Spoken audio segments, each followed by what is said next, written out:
Good evening, ladies and gentlemen. I'm Andrew Morrill. It's great to see such an extraordinarily large crowd. and On behalf of the director, Susan Webber, and the trusted members of the board, I'd like to welcome you to the Lee B. Anderson Memorial Foundation Lecture. And before I introduce our speaker tonight, I'd actually like to thank the L.B. Anderson Memorial Foundation for having generously underwritten this lecture, and indeed for establishing the lecture series, of which this is a part. A few words about the foundation. It commemorates Lee Anderson, who has been referred to as the godfather of the Gothic revival in America. He had besides being a teacher and educator, it's largely his impressive personal collection that the style became rekindled, if you like, among designers and other tastemakers. And we're very pleased to be recipients of his legacy of philanthropic support through the Memorial Foundation, whose mission is to support organizations and programs that advance an appreciation for the decorative arts.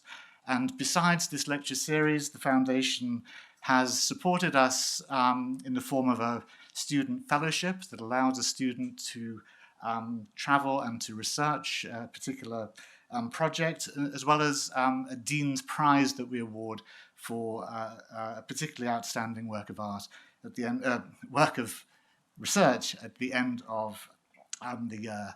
And the organization's also supported important exhibition projects that we've had here, notably the Majolica Mania show that many of you will have seen, as well as the upcoming Sèvres Sculpture Show. So we are immensely grateful for the partnership and continuing support. On another note, I'd also like to welcome members of the V&A Americas Foundation here tonight. And of course, it's a very appropriate occasion to do so, as the focus, of course, is on the V&A. And so to our speaker tonight, Dr. Julius Bryant, who is a great friend of the BGC and known to many of you in the audience, is Keeper Emeritus of the V&A and was formerly Keeper of the Word and Image, the V&A's department for paintings, prints, drawings, photographs, designs, the National Art Library and the Archive of Art and Design. Quite an extraordinary remit when put like that. And from 2005 to 2017, he was also the V&A's lead curator for exhibitions on James Athenian Stewart, on William Kent, and John Lockwood Kipling, all of which were in collaboration with us here in the BGC, and we had our own versions of the exhibitions here in New York as well. He's the author of several books on aspects of the V&A's collection. For instance, Alec Cobb Designs for Historic Interiors in 2014, the editor of Art and Design for All, the Victoria and Albert Museum, that came out in 2011, and co-editor of Word and Image, Art, Books and Design for the National Art Library, that came out in 2015. So tonight, though, we are celebrating the publication of the third volume of a series on various aspects of the museum that Dr. Bryant has written. The previous publications were Designing the V&A, the Museum as a Work of Art, 1857 to 1909, and Creating the V&A, Victoria and Albert Museum, 1851 to 1861. Today's book takes us away, if you like, from the familiar figures of Prince Albert and Henry Cole and so forth, and takes us to an exploration of the private collectors, remarkably, who shaped the V&A between 1862 and 1914.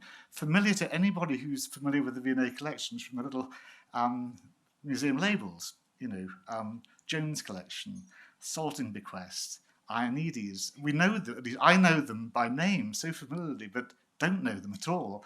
And Julius's book reveals the extraordinary story behind their loans and bequests.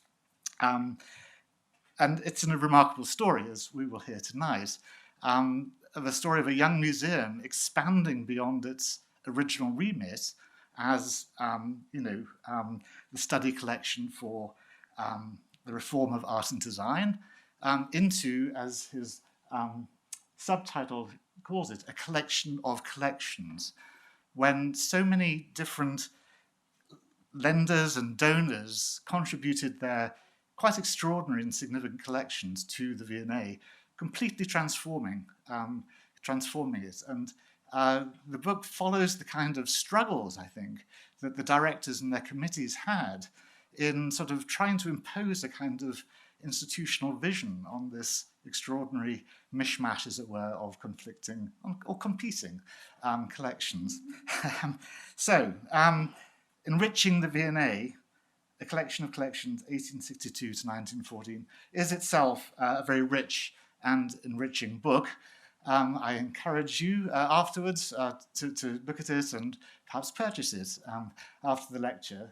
But one more caveat, the lecture will be recorded and published online in 2 weeks' time. So we have a request for you not to take photos of it during the show. It can be a little distracting. So with that, without more ado, please welcome Julius Bryant.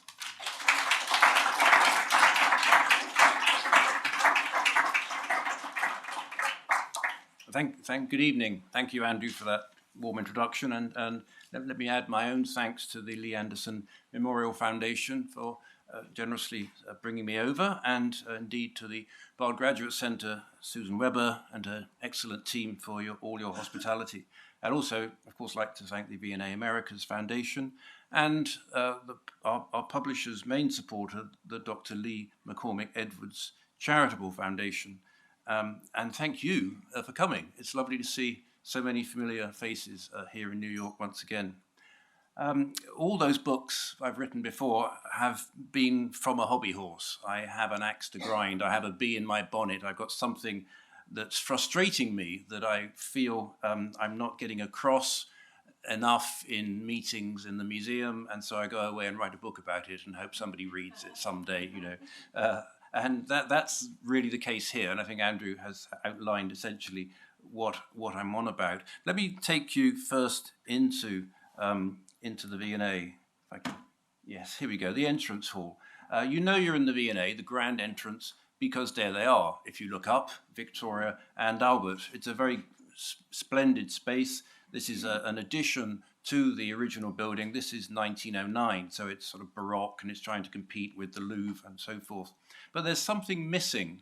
And I was in the Metropolitan Museum this morning. I took some photographs to try and help you understand what's bothering me. You look around in this entrance hall, and there is a wonderful Eric Gill carved memorial to the people who died, the staff who died in the First World War, and another memorial to the staff who died in the Second World War. But looking around, that's about all the words you'll get compared to the Met. I took these photos this morning. It really is sublime. It's fantastic. It's a sort of stairway to heaven, and it's lined with all your names. I expect if I look long enough, because there's almost one list per 20 years, all the way up the stairs. And it begins with the founders of the museum in 1870, and then, I love this one on the right, benefactors of the museum during the first half century of struggle and growth.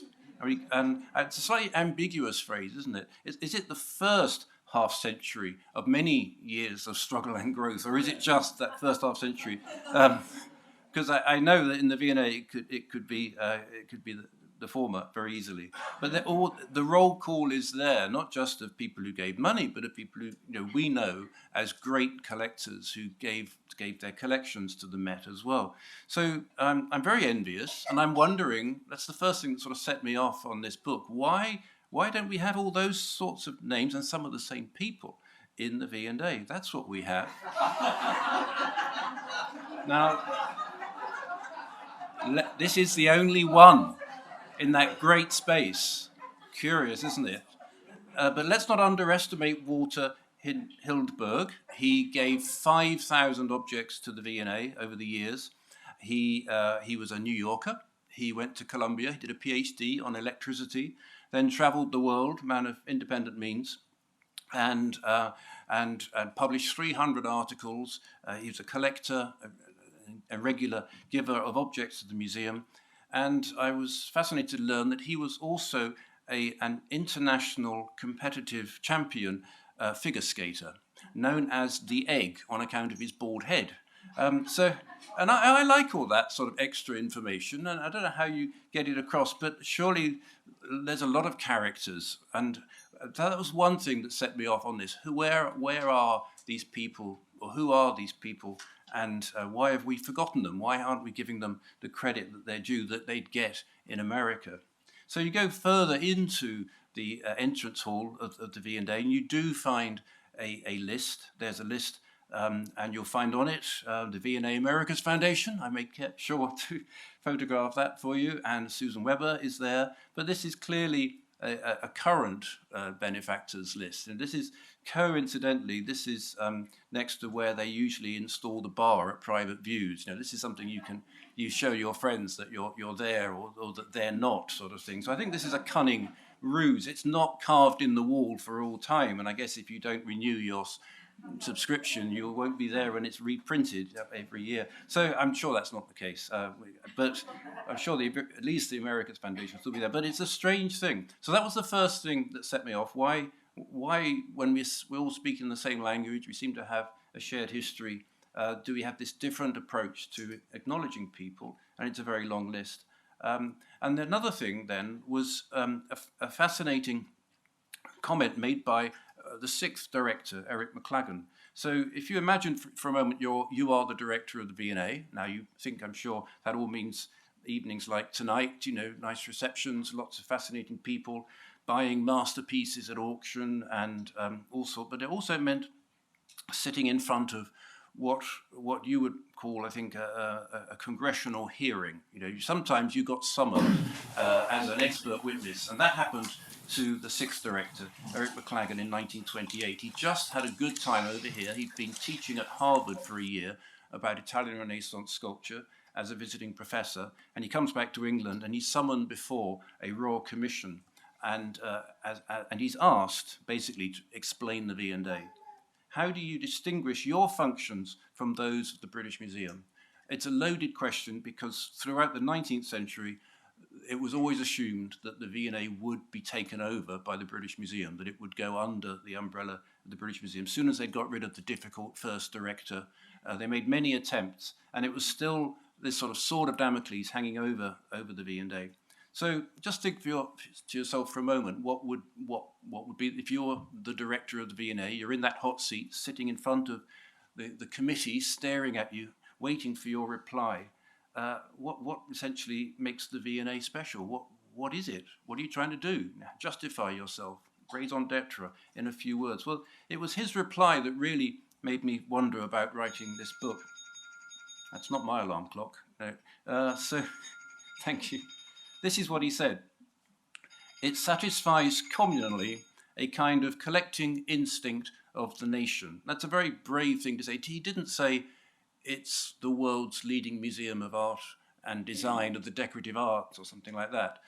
It satisfies communally a collecting instinct of the nation. And those are words I want to unpack in this talk, and we'll come back to at the end, and I think you'll understand quite how loaded that statement is. But just to point out the key words, I think, it's a communally felt instinct. It's not just the elite, it's not the old grand tour aristocracy who can afford to go to Rome and Greece and bring back classical marbles and old master paintings. It's an instinct, and it's the nation at large. It's not just, say, a few lucky rich people. So it's about satisfying it. It's as though the people of Britain feel this need to collect, and the museum is a place where they can perhaps feel in company and not quite as crazy as they do when they're on their own at home, because everybody's doing it. But then there's another question from that committee chairman. One sometimes hears it said that the Victor and Albert Museum has become a mere museum for connoisseurs and collectors. Is there any basis for that charge? And he comes back with a very witty reply. I think it would be fair, but for the insertion of the word mere. So in 1928, the museum is clearly about collecting and collectors. That's what the director believes, and that is a national instinct that needs satisfying. He's not talking about, and these are a couple of pictures in the museum collection, he's not talking about these kind of elderly gentlemen, Honoré Daumiers, the print collectors on the left, and on the right, a late Victorian painting about some Meissen collectors from the sort of 1740s, almost a caricature of the collectors. This is not what McLagan is saying. And if you look around the museum at that time, and you can find on eBay lots of postcards that are still identifying the early 20th century museum, you will actually find lots of galleries named after collectors. So the reason that the names are not in the entrance hall is they are all over the museum. George Salting alone had 5 galleries dedicated to him. And in the guidebooks, the maps, they all have the names of these people. It's a totally different museum from the one we know today. And there was a huge space created in 1909 when they built that entrance hall that actually was dedicated to loans. It was called the Loans Court, and one side of this is all J.P. Morgan's loans. He had to keep his separate. John Pierpont Morgan. We'll come back to him at the end. And there were 55 other lenders in the Loans Court. So collectors lending, and the museum expecting those generous lenders to become donors was the everyday strategy for the staff at the museum. Upstairs, the Jones collection, 2 huge galleries like this filled with 18th century Rococo decorative arts. Today, if you look for the Jones collection, you will find he is illustrated in a gallery off the main 1600, 1800 Europe galleries. So the collectors are not what they were. There is, of course, the Gilbert collection, which some of you may know from Los Angeles when it was at the LA County Museum of Art originally. Then it's brought to London. So this is a recent arrival, 2008. So we still do install collections as collections, but we don't go so far as they did when it first arrived in London, when it was installed in Somerset House before it came to the V&A. And there Mr. Gilbert required that they installed his office from Beverly Hills with a waxwork of himself. We don't go that far anymore. We do have the waxwork in the Archive of Art and Design in its crates, but this kind of thing can give collectors a bad name because the balance goes too much towards the sort of glorification of the donor rather than the collection. But the collection itself can be greatly enlightened by understanding the personality. So what we show instead of this is this, and I think this is a wonderful photograph of Mr. Gilbert and his wife, Rosalind Gilbert. He was actually called Abraham Bernstein. She was Rosalind Gilbert, the dressmaker. And I love this photo because you can see she's actually holding on to her hat. He's taking her on such a fast dance that she's sort of, it's giddy. And she is, as you can see, the very glamorous dress designer, maker of the day. And people just assumed that he was Mr. Gilbert. He was her sort of business manager in the back room. And so they married and he took her name. But so we like to try and bring up the emphasis on the women as well in the museum. But you don't need to I'm not talking about a new generation of waxworks in the museum. The great books before my time that I haven't certainly not superseded with this book is I just put on the screen to try and establish this polarity. It's a bit of a cheek, really, but Anna Summers Cox's book on the making of the collection goes up to 1980 when it was published, and it's very much about the museum buying masterpieces, and it's structured by different departments. But if you like, that can be the collector's side of the museum. And on the other side, you probably know A Grand Design, which was an exhibition catalogue initiated by the Baltimore Museum of Art, which then toured America in 1997, 98. And there is this other side of things. Here at the Bard Graduate Centre, you have it on the carrier bag. You know, you've got design on one side and decorative arts on the other. And that's the sort of tension that we have within the museum.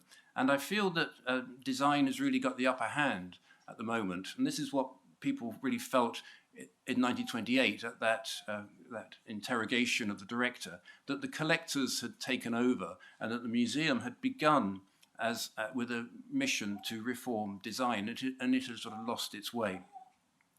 The third way is collecting, and Clive Wainwright I think of as an old friend and certainly a sort of, well, if Lee Anderson's the godfather of the Gothic revival in America, Clive Wainwright was in Britain. And his book, he was a curator at the V&A, he's no longer with us sadly, but his book, The Romantic Interior, was about collecting in Britain. And he did a series of 5 collectors' case studies in this book. And I feel the history of collecting is another line that could be added to the list on the BGC's carrier bag.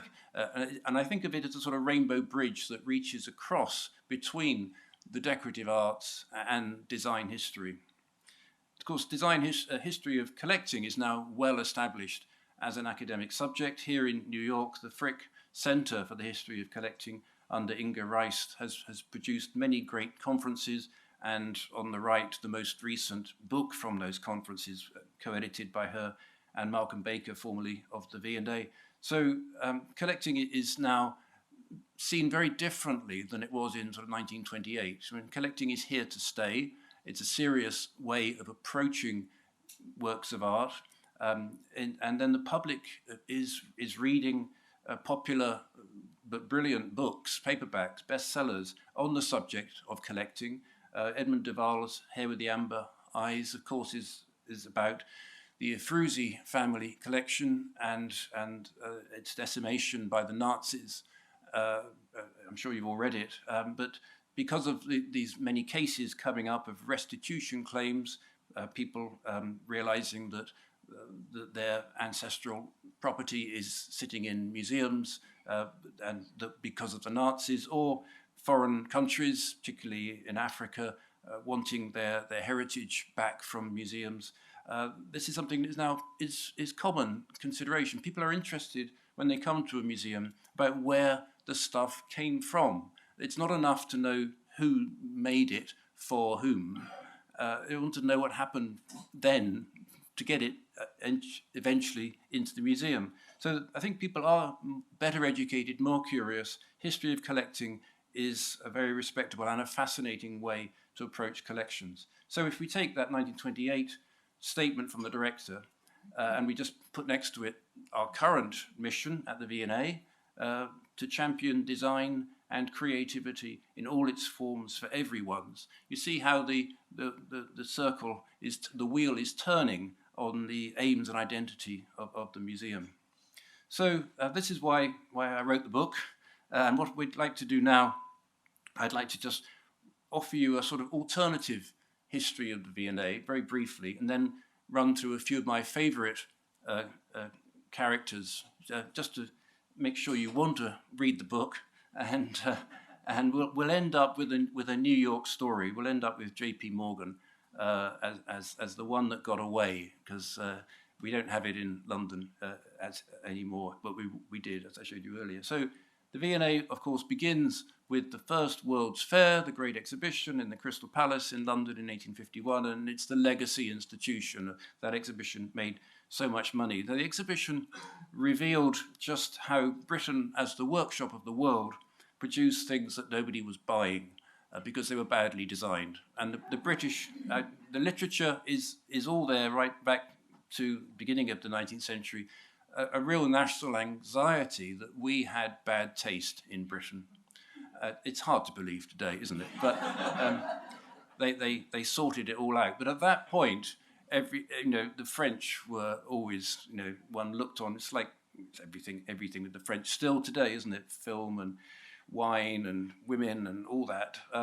But at that point, that was one of the great outcomes of the Great Exhibition is that we need design reform in Britain, and the museum was founded with a revised art school on the same site to make a big difference. But that's only one side of the story. What the Great Exhibition also showed people was all these wonderful things that they might want to buy, that they might want to collect, that there was, some people see it as the beginning of the sort of mass consumerism, of unnecessary shopping. And so it was like one giant shopping mall. So it aroused an appetite for collecting. The first director, Henry Cole, is always presented as the man given the job of reforming design in Britain, partly because he'd been campaigning in the 1840s through a magazine he edited, and his own design work, this tea service he designed for Minton, which won a prize in 1846. But I show on the right, in challenging that reading of him, that characterization of him, his own memorial that he very modestly had installed on the main stairs of the V&A, made of mosaic and majolica. This is not something you can, a later director can unhook and put into store. But look, is that design as design reformers might have wanted it, or is this a very historicist shrine to himself? And there's nothing in there. Even the inscription doesn't use the word design. And overhead, in sort of lunette, there are lots of buildings that he was just reminding us he was responsible for, or not just the V&A, but all the neighborhood as well. So I think we need to see that Cole himself was seriously into medieval and Renaissance art, and was an opportunist who saw that people's collections on offer to the museum was a recipe for survival. It's a great tactic for making sure that the museum could grow. If you said, yes, thank you, I'll take all that and put it on display and put your name on it. That was for a vulnerable museum that was perhaps under the shadow of the British Museum and fighting off a takeover bid, growing the collections with some very powerful lenders as friends was a recipe for survival. So the first location of the V&A is in Marlborough House. It's called the Museum of Ornamental Manufactures. But people tend to forget when they talk about this with the design history narrative is that the museum was just upstairs, this new museum of contemporary design crafts.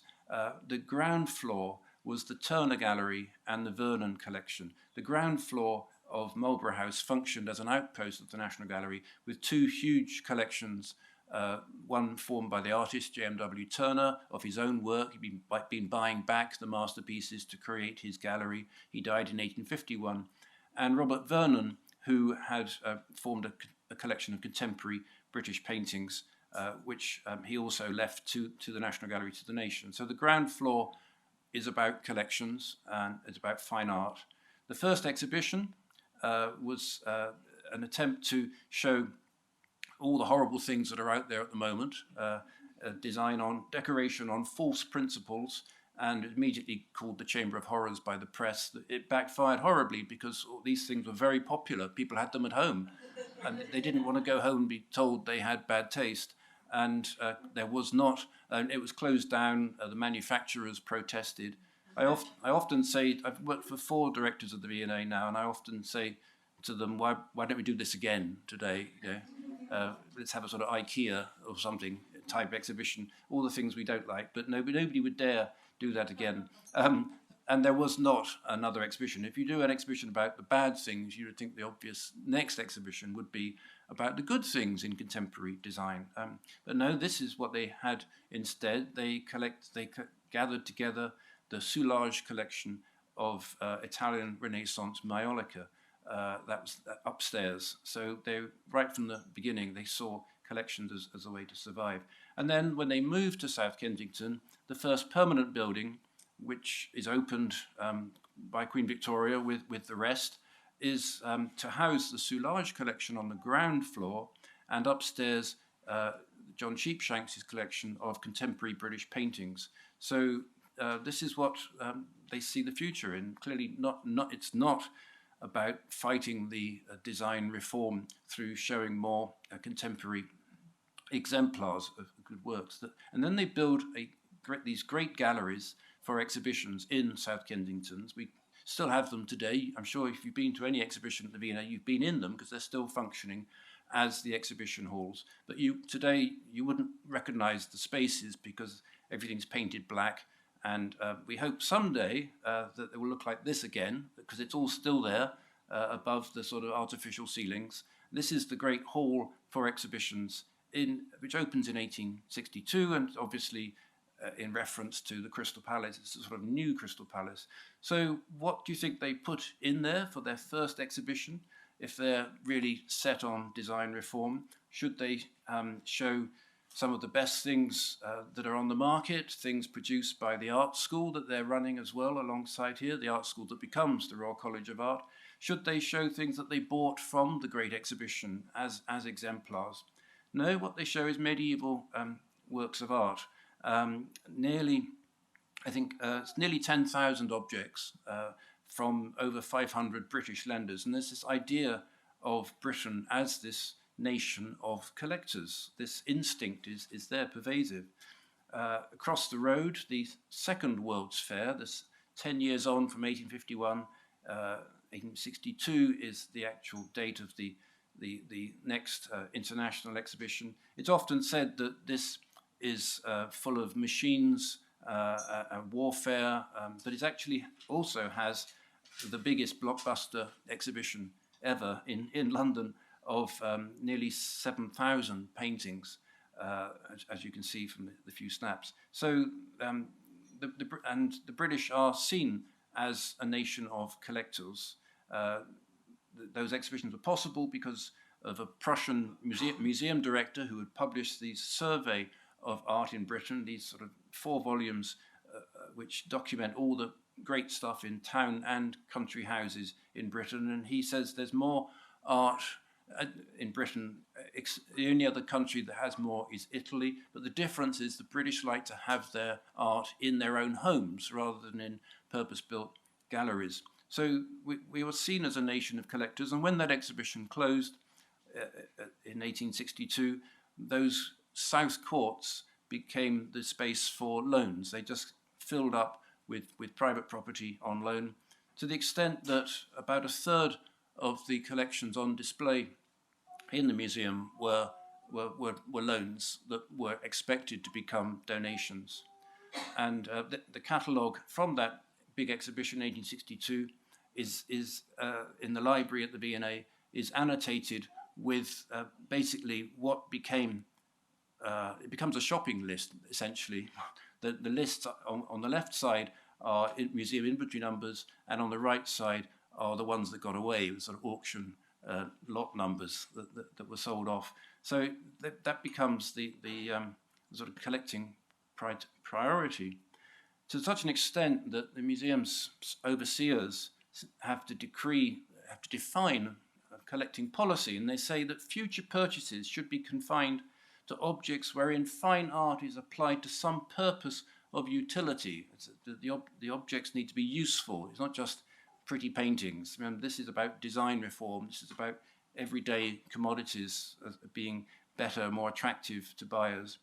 That's often quoted as a sign that already the museum was going too far down the fine art and collectors' road.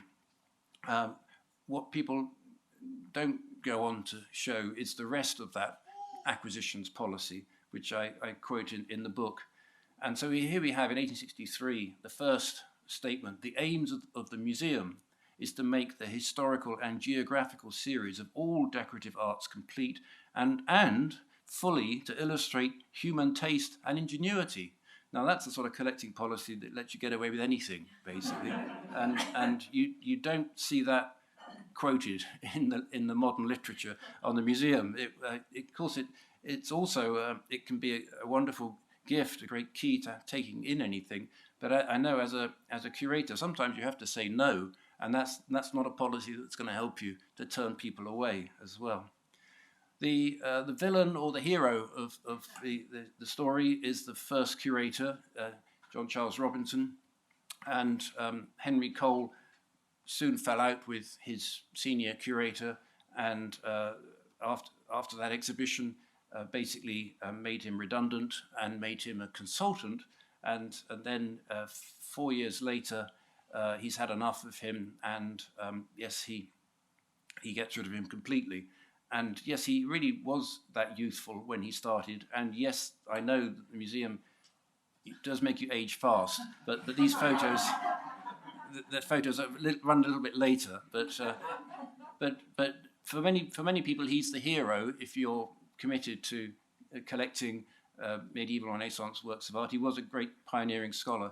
But my point is really what happened after, and that what makes it possible for all these collectors to donate so much is his successor, George Wallace, really was more. He had previously been in charge of selling reproductions in the museums, electrotypes and photographs and plaster casts, and because he felt he was more interested in the art school, and these were sort of handling collections that were not so vulnerable as great masterpieces. He holds that position of being the museum's chief curator from 1863 to 1891. He retires at the age of 80, which I know you can do that in America, but you can't. They didn't really in England, and so there is a sort of knowledge vacuum. He really is not interested in collecting in the way that Robinson had been. This is the man that Henry Cole really wanted, even before Robinson, Augustus Wollaston Franks, but he'd already been snapped up by the British Museum in 1851. He was offered Robinson's job, and then when Cole retired in 1873, he was offered Cole's job as director, but he refused on both occasions. On the second occasion, because the condition was that he would stay at the British Museum and he would run South Kensington from the British Museum, that it would be the takeover. So we never had that level of expertise. The British Museum keeper, the first keeper of British and medieval antiquities at the British Museum. Henry Cole, when he retired, this is his successor. They couldn't get Franks, A.W. Franks, so they promoted Cole's deputy, Philip Cunliffe Owen, who was a brilliant exhibition organizer.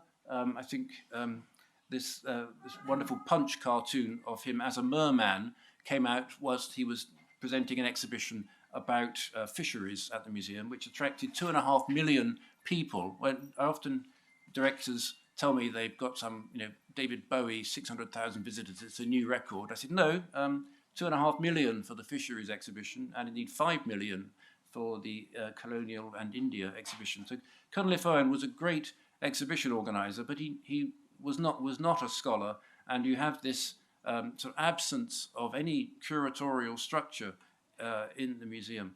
Queen Victoria herself sets a great example, a great encouraging example to everybody to lend.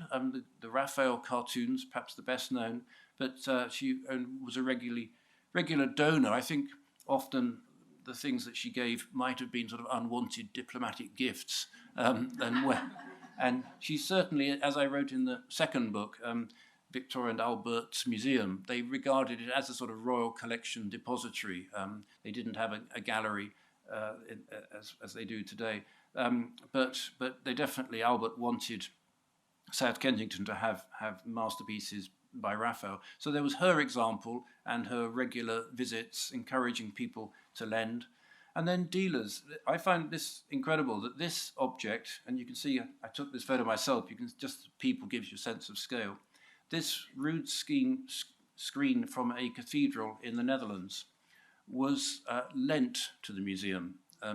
It was installed on loan, and the dealer who was lending it on approval had 5% of its eventual purchase price as his annual rental fee that he charged the museum. So I think if once you've installed a loan on this scale, you're not going to let them take it away. So dealers also, and I just give that as one example, but dealers were very happy, as they had been in Henry Cole's day, to put their stock on display at the museum for years until the museum could afford to buy them. So there was that other pressure. It isn't just people with great family collections that they want to put there. So what happens with all that collecting? I call it carry on collecting, which could have been the title of this lecture really, but that would be too frivolous. But what goes horribly wrong, William Morris says the museum is overburdened with all sorts of sickening rubbish and other twaddle and wants thorough reform.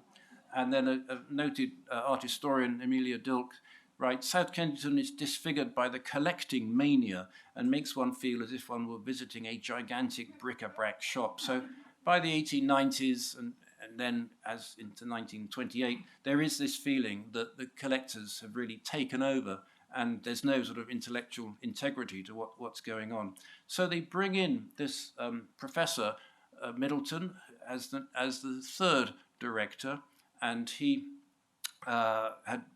was director of the Fitzwilliam Museum at Cambridge, and he identifies all the rubbish that's been acquired, but then this is what people have asked me, what was your favourite discovery in researching this? And this was his map I found in the archive, signed and dated by him, December 1893, of how he's going to make it all fit in.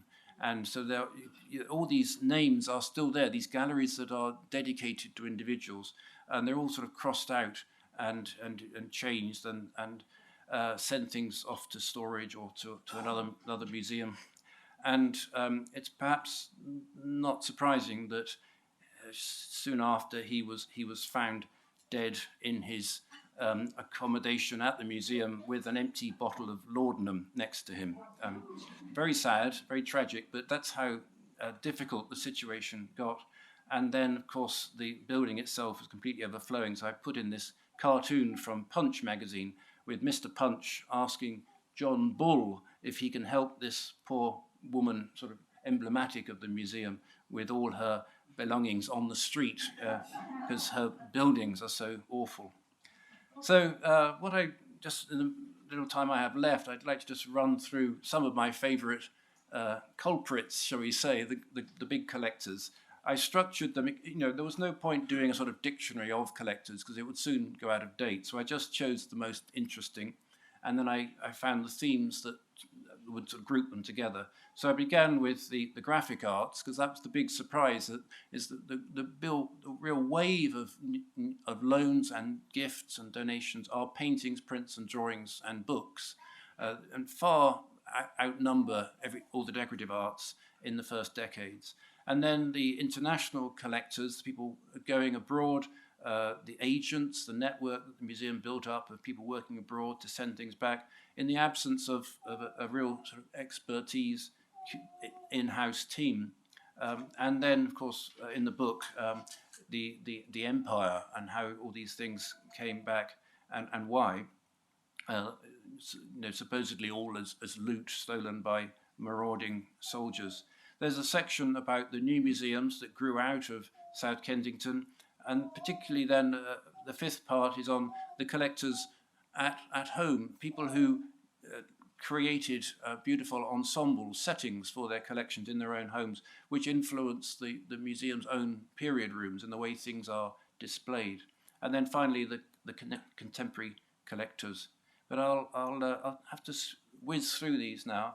So John Sheepshanks, one thing they nearly all but one have in common is that these are not old aristocratic collectors. These are often self-made people who, and I think this is the similarity to the American scene, people who want to give something back, people who've made wealth and feel that they owe it they want to share it with the public through giving their collections to the museum.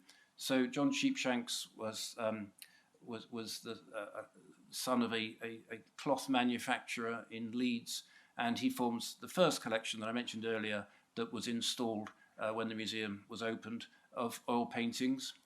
And luckily, fortunately, we still have that installation today.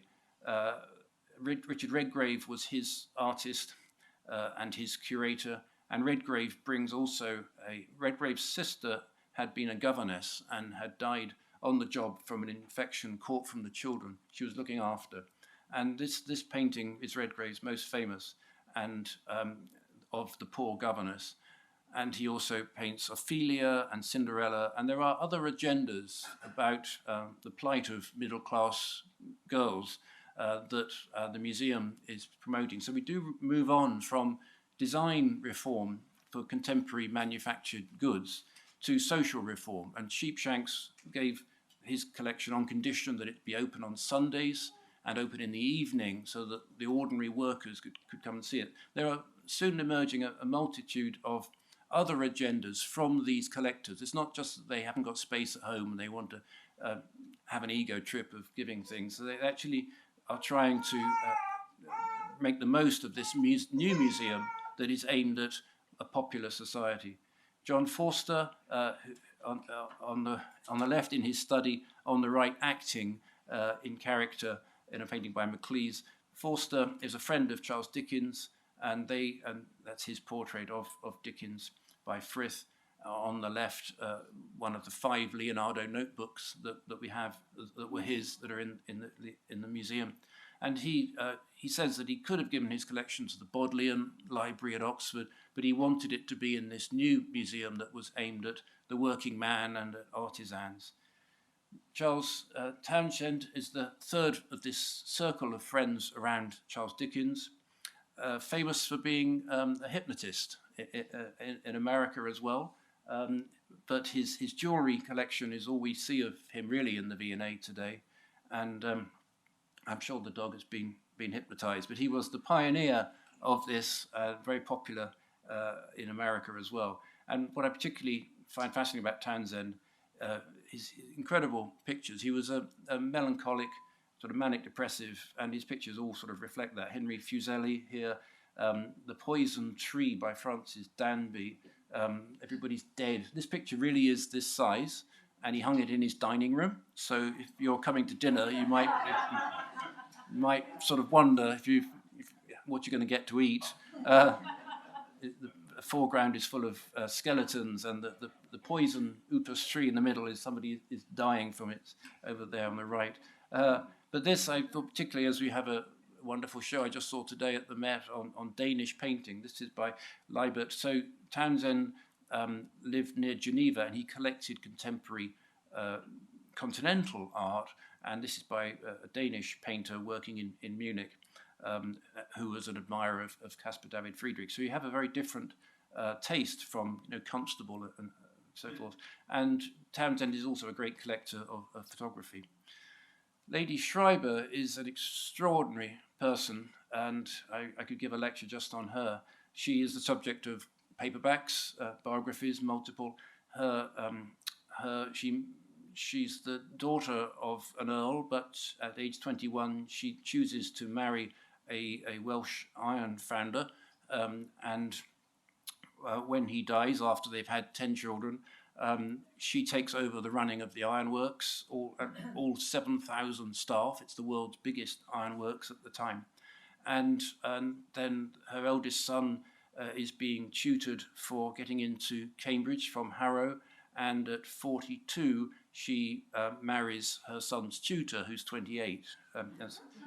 And incredibly, it's a New York story, because her first cousin, her mother's son, her mother's sister's son, is Augustin Henry Layard, who is known for excavating Nineveh, and the deal he had with the British Museum was that he could keep the duplicates of anything he found, and he sent them to his cousin, Lady Schreiber. So the first collection she forms, it actually is now here in New York, as the book on the right shows you, in the Met, and that's her daughter Enid, who married Layard, the man who excavated Nineveh. So that was her first collection. Then she goes and collects ceramics, which is the V&A connection, forms this vast collection by travelling across Europe.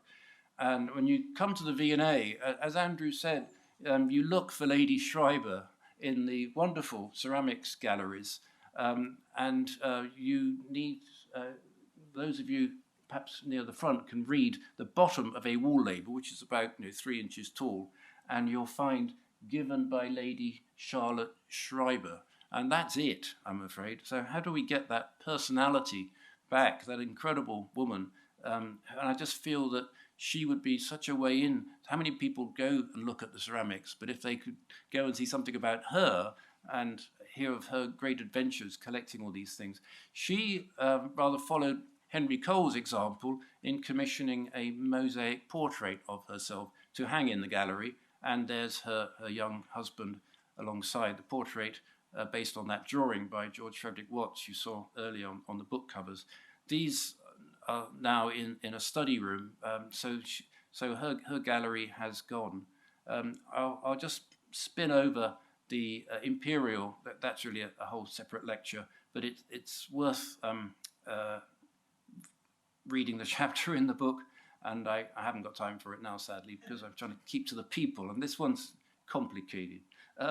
But in amongst all those looting soldiers, there were people buying things that had been in royal treasuries. So Charles Guthrie is one of these, buying things made for Shah Jahan, of the Taj Mahal fame. Robert Murdoch Smith, was working for the Persian Telegraph Company, laying cables, telegraph poles and all that, and he just writes to the V&A director and say, I've got a bit of spare time and there's lots of stuff in the street markets. Would you like me to form a collection for the museum? And he eventually acquires 2,000 pieces, which become an exhibition at the museum. And he's self-taught, and then he writes the first real book on Persian art in English. And that's the sort of trend of these overseas agents that start to form a network. Stephen Wootton Bushell was the physician to the British legation in Beijing, and he likewise just volunteers. I've got a bit of spare time, and I can see all this wonderful stuff in the market. I will buy for you for the museum. So they're not sending curators from South Kensington, in the way that they had with John Charles Robinson, and that had gone horribly wrong because he'd started dealing himself whilst travelling at the museum's expense, and they believed that he was selling things to the museum at a profit. He was buying whilst a civil servant. So they weren't going to have that anymore. But if people abroad wanted to act as a sort of voluntary basis in this way, with the budget from the museum, they were very happy to do so. And we must give these people great credit for their scholarship as well. This is a time when a lot of these areas are not covered by the British Museum, and beautiful books that the museum does publish. And then there's the first branch museum of the V&A at Bethnal Green, which opens with the Wallace collection before it moved into its present home in Manchester Square behind Selfridges in London. And I used to think this was a caricature. It's called Connoisseurs of the East End, and it's from that same issue of the Graphic when the Wallace collection opens in East London at the V&A's, at the branch museum. But it's part of a real concern about the working man and his access to beauty. And we know, I'm sure you're very familiar with the aesthetic movement and the key books and this idea of the house beautiful. But there was also this also worked at a more fundamental level. That there is a lot of literature about the need for the artisan to have some beauty in his home, even if it's just something on the mantelpiece or on a single shelf to arrange.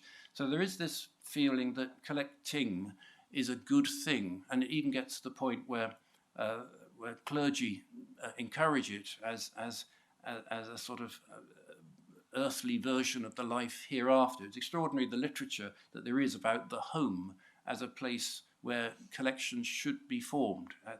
So there is much more to this than the sort of middle-class, self-indulgent, sort of antiques roadshow hobby. There really is a feeling that beyond design reform, there is social reform that encouraging collecting can help. And then we have a section in the book about the collectors whose homes are documented, I think in anticipation of installation in the museum very differently as sort of period rooms.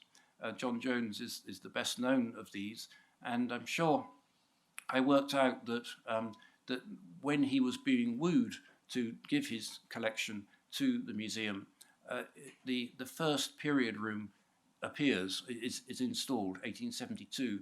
this Madame de Cirilli's boudoir with furniture that belonged to Marie Antoinette. So I think he was probably expecting his own collection to be installed that way. Alexander Ionides, Andrew mentioned, is similarly very well documented home. He's a great patron of Burne-Jones and Rossetti, and with the help of Le Gros, is able to buy direct from artists like Degas, and his home is equally well documented with photographs. He has Philip Webb build an extension to his house where he can put Tintoretto opposite Botticelli. But moving on to the contemporary collecting in the last section, the penultimate section, you have a great show across the park at the Cooper Hewitt about the architect who designed the Paris Metro entrances and the arrival of Art Nouveau. Well, this was George Donaldson was at that World's Fair in Paris in 1900, where Art Nouveau starts to appear, and he sees this as the future. And he's a Bond Street furniture dealer, and he decides to buy up 34 examples of Art Nouveau. It wasn't called that then. It was called the New Art. But he says, this is the future, and I'm going to buy all this, and I'm going to give it to the museum. The problem was, and those are those very same pieces at the time. The problem was people didn't like it, and that's the one thing that's missing from the show at the Cooper Hewitt, is just how unpopular Art Nouveau was when it first arrives. And the show across the park does say that it didn't last long. By 1909, it was too expensive to make, and it sort of died out. But this gift was so awful that when it was shown at the museum, it has this disclaimer, this health warning, and I quote on the wall next to it, I quote, "This collection exhibits a style which is not consistent with the teaching at art schools in the United Kingdom." It's a sort of warning. So sometimes your donor can give you something you really don't want, but you couldn't say no, and proves very controversial. And similarly, Rodin, 1914, he has an exhibition in London because of the outbreak of war. He can't get back, so he decides to give it to the museum. And the director at that point is very reluctant. McLagan at that point is just the keeper of sculpture, and it's McLagan who really wants this Rodin collection for the museum. And the director writes that, as Mr. McLagan says, when the history of modern art comes to be written, Rodin sculpture will bulk large, which is a bit rather disparaging way of describing Rodin sculpture. So there were these gifts that they couldn't say no to, but some people didn't really want. The greatest collector is also from this period, turn of the century, George Salting, who similarly, he was actually Australian. His fortune came from sheep farming investments in Australia, but he bought medieval and Renaissance masterpieces. And I'm afraid I'd have to whiz through. And then these postcards that you can see, you can buy up on eBay. You realise he had multiple 5 galleries with his name on, and the postcards clearly identify. So the museum had this sort of territory to it of different collectors as you went round.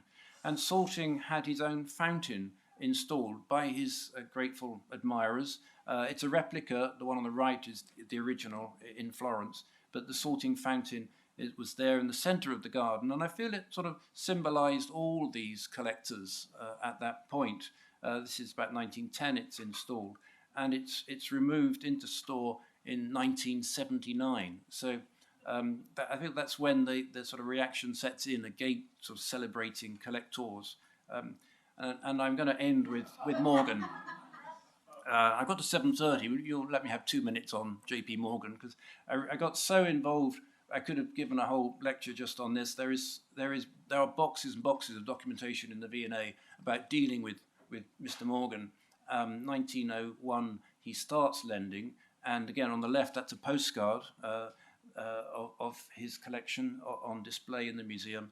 And I showed that on the right, the Loans Court, one half of which is devoted to his. And the magazines of the day are full of celebration. The great expectation is that It's all going to stay together as one collection and be given to the South Kensington, to the V&A. Even this Raphael, which you know in the Met, was in the V&A for 10 years.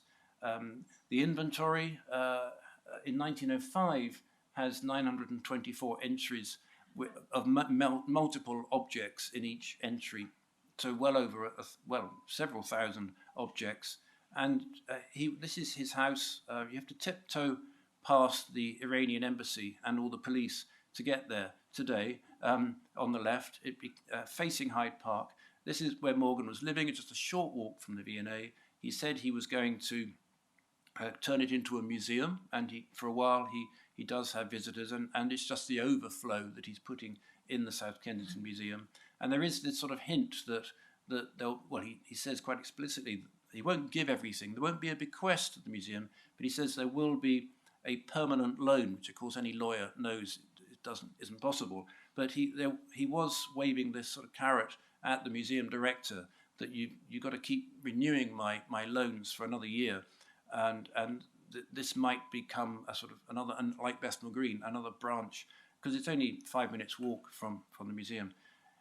It does have a plaque on it today. It was his father's house, Julius Morgan, and there's also a plaque to John Fitzgerald Kennedy, president, lived here. Actually, he only lived there as a boy. It was his father's house because JFK's father was ambassador to London. But going inside, it's very well documented photograph album from 1905 showing all the great masterpieces that were there. But then 1912, there's huge shock that he's actually taking it all to America. He'd already taken the museum's director, Caspar Purden Clark, as director of the Met. He bought him off, and the press is up in arms that clearly somebody has offended Morgan, but actually it's that Morgan had managed to change the import duties on antiques and get the taxes changed so he could move it to America. But he did leave behind 79 examples of stained glass. They were sort of built into the windows and obviously very fragile. And he made that a gift in tribute to the partnership in the First World War of the two nations. And happily, some things do come back. So this was in Morgan's collection and was in the Morgan Library until 1979 when they sold it. And the V&A bought it. It is Leo X as a cardinal. Leo X was the great patron of Raphael for the Sistine Chapel tapestries, which we have the cartoons for in the V&A. So some things turn around. And then I took this photograph in the Tudors exhibition at Christmas here in the Met. This is the Henny-Edge jewel. I could not believe that the V&A lent this to. This is one of the greatest things in the V&A. It contains, and I put these other two photographs because you wouldn't have been able to see inside. It contains Nicholas Hilliard's portrait of Elizabeth I. So that was sold by Morgan's son Jack, and was bought and then donated to the V&A. So some things have come back from the Morgan collection. 1905, a guidebook to the museum, the Red Line Guide. You think it makes it simpler to find your way around. And that's just the ground floor. But if we had time, I could point out all these rooms. 1905, Morgan everywhere. And then upstairs, Sheepshanks, Jones, Dyce, Forster, so many Ionides. The museum it doesn't need names in the entrance hall. They are on all the galleries. And then what the solution, of course, is to expand. That's what all directors want. Go across the street. So you can see the top of the page says, Plan of the Victorian Art Museum. Bottom right-hand corner is the V&A we know today. So the museum just kept on growing, and the key to the layout lists all these collections. And then carry on expanding was the solution with, in red, what we think of today as the big 1909 extension, which pretty well doubles the size of the museum. So nobody's stopping to think, is this sustainable?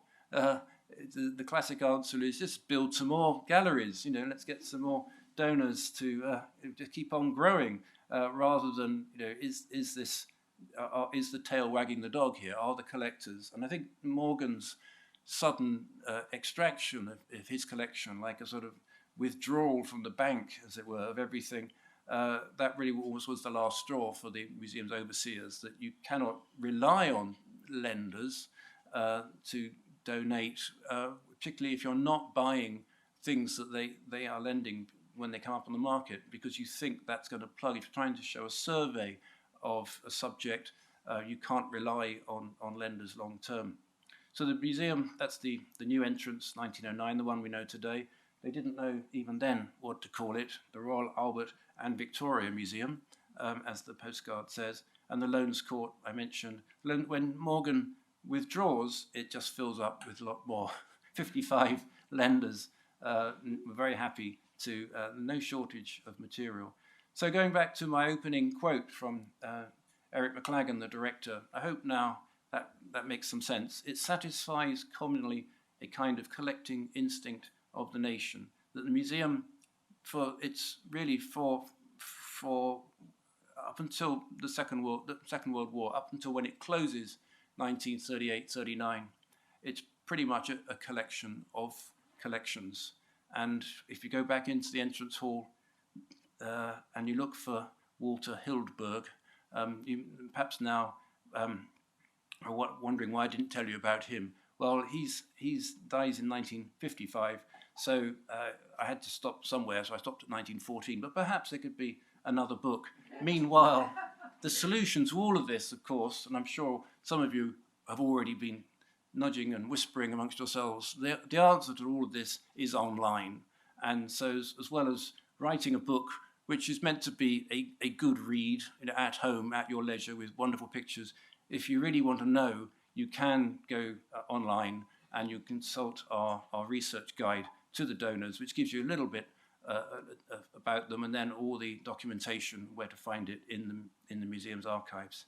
So I hope that's that's a little taster of the book, and one way or another that you'll want to read it. Thank you very much for listening.